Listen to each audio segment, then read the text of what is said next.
नमस्कार दोस्तों हमारे नक्षत्र सीरीज में आज मैं आपके सामने फिर से प्रस्तुत हूँ। और आज नक्षत्र सीरीज में जो मेरी चर्चा का विषय होगा उसमें मैं आपसे चर्चा करूँगा विशाखा नक्षत्र का।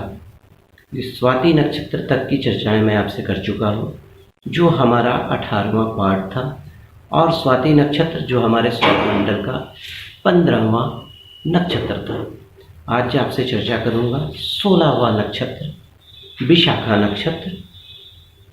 तो दोस्तों, अगर आप में से किसी का भी जन्म विशाखा नक्षत्र के प्रथम, द्वितीय या तृतीय चरण में हुआ है तो आपकी राशि तुला कहलाएगी। और यहाँ पर विशाखा नक्षत्र जो होता है उसके राशि, उसके जो स्वामी होते हैं वो बृहस्पति होते हैं। और तुला राशि जो मैं पहले भी बता चुका हूँ आपको कि इसके जो राशि स्वामी होते हैं शुक्र होते हैं। तो दोस्तों, आइए चर्चा को आगे बढ़ाते हैं कि विशाखा नक्षत्र के प्रथम, द्वितीय और तृतीय चरण में जन्म लेने वाले लोगों का किस तरह का एक नेचर, एक अपीयरेंस, उसके अलावा किस तरह के ऐसे जातक होते हैं। तो देखिए, अगर आपका जन्म विशाखा नक्षत्र में हुआ है तो विशाखा नक्षत्र की जो सबसे बड़ी खासियत होती है, बृहस्पति इसके स्वामी होते हैं और यहाँ पर राशि हो जाती है शुक्र। तो यहाँ पर क्या हो गया, एक देवगुरु है, एक दैत्य गुरु है। अब क्या होगा कि दोनों के आइडियोलॉजी में एक कन्फ्लिक्शन होगा। वो देवता को अपना सब कुछ मानेंगे, इधर दैत्य गुरु को मानेंगे। दैत्य गुरु शुक्र भी किसी से कम नहीं थे। उनको भगवान विष्णु ने, भगवान ने मृत्युंजय का मतलब वो मृत संजीवनी का आशीर्वाद दिया था। वो किसी को भी जीवित कर सकते थे। ठीक है। तो विशाखा नक्षत्र में अगर प्रथम, द्वितीय और तीसरे चरण में आपका जन्म हुआ है तो ये आपकी कुंडली में 20 डिग्री से लेकर 30 डिग्री तक होता है। ठीक है। अब आइए, अगर आपका जन्म विशाखा नक्षत्र में हुआ है तो कौन सा अंग को ये रिप्रेजेंट करता है। देखिए, सबसे पहले ये पेट का जो लोअर पार्ट होता है, स्टमक का, उसको रिप्रेजेंट करता है। उसके अलावा जो पेशाब की जो नली होती है, इसको हम लोग मूत्राशय बोलते हैं, उसको भी अफेक्ट करता है। किडनी को अफेक्ट करता है। उसके अलावा पेट के अंदर जो अग्नाशय ग्रंथियाँ होती हैं उसको भी ये इफेक्ट करता है। और अगर आपका जन्म बृहस्पति नक्षत्र में, बृहस्पति के नक्षत्र में, विशाखा नक्षत्र में हुआ है तो थोड़ा सा डायबिटिक वगैरह होने की संभावनाएं रहती है। आपको गुर्दे की बीमारी थोड़ा बहुत तो परेशान करेगी ही करेगी। उसके अलावा उसमें कुछ इन्फेक्शन हो सकता है। आपके और भी कुछ ग्रह वगैरह का संयोग रहा तो आपके शरीर में इंसुलिन का जो डिफिशियंसी होता है वो भी नज़र आ सकता है। जो चक्कर की जो बीमारी होती है वो भी आपको परेशान कर सकता है।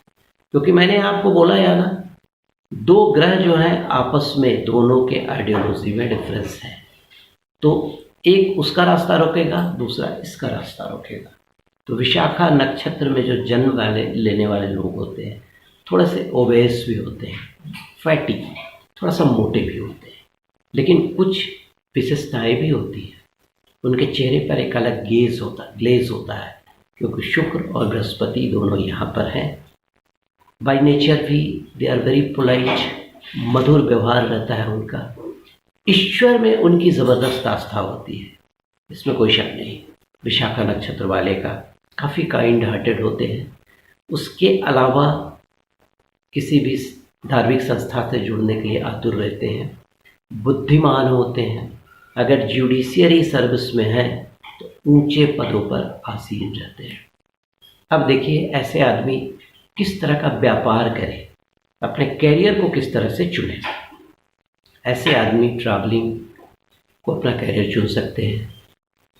कोई भी जो क्या बोलते हैं पर्यटन विभाग है, वहाँ पर भी इस कैरियर को अपने चुन सकते हैं।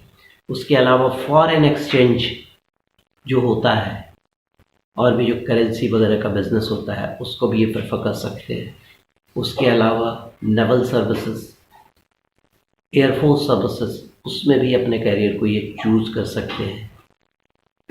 ये बहुत अच्छे, मतलब जैसे राहेजा वगैरह टाइप के जो बिल्डर होते हैं उनकी कुंडली अगर देखी जाए तो उसमें निश्चित विशाखा नक्षत्र का संयोग होगा। कुछ प्लैनेट्स जो होंगे उनके विशाखा नक्षत्र में होंगे। बहुत अच्छे भवन निर्माता होते हैं। ठीक है, इनका व्यापार जो है विदेश में बहुत ही काफ़ी फ्लॉरिश हो जाता है। उसके अलावा फल, बागान, इन चीज़ों के बिजनेस में भी ये करते हैं। इनकम टैक्स, कस्टम, जो भी फाइनेंस डिपार्टमेंट होता है उसमें ये नौकरी अपनी सेवा दे सकते हैं। एडवर्टाइजमेंट सेक्शन, थिएटर, इसका बिजनेस ये कर सकते हैं। उसके अलावा एक्टिंग, अगर एक्टिंग के क्षेत्र में है तो ये बड़े कलात्मक एक्टिंग करने वाले होते हैं। उसके अलावा पब्लिशर अच्छे हो जाते हैं ये लोग, अच्छे एडिटर हो सकते हैं। उसके अलावा जो एक क्रिटिकल एनालिसिस जो होता है किसी भी न्यूज का या किसी भी, वो भी कर सकते हैं ये। अच्छे जुडिशरी सर्विस में जाने के बाद अच्छे न्यायाधीश हो सकते हैं, अच्छे ऑडिटर हो सकते हैं।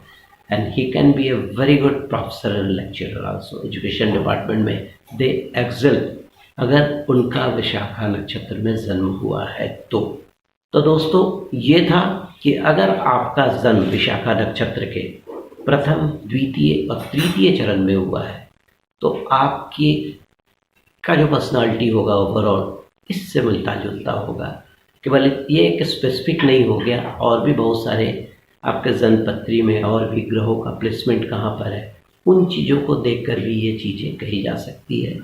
आज के लिए इतना ही। नमस्कार, मिलेंगे फिर आपसे अगले वीडियो में। धन्यवाद।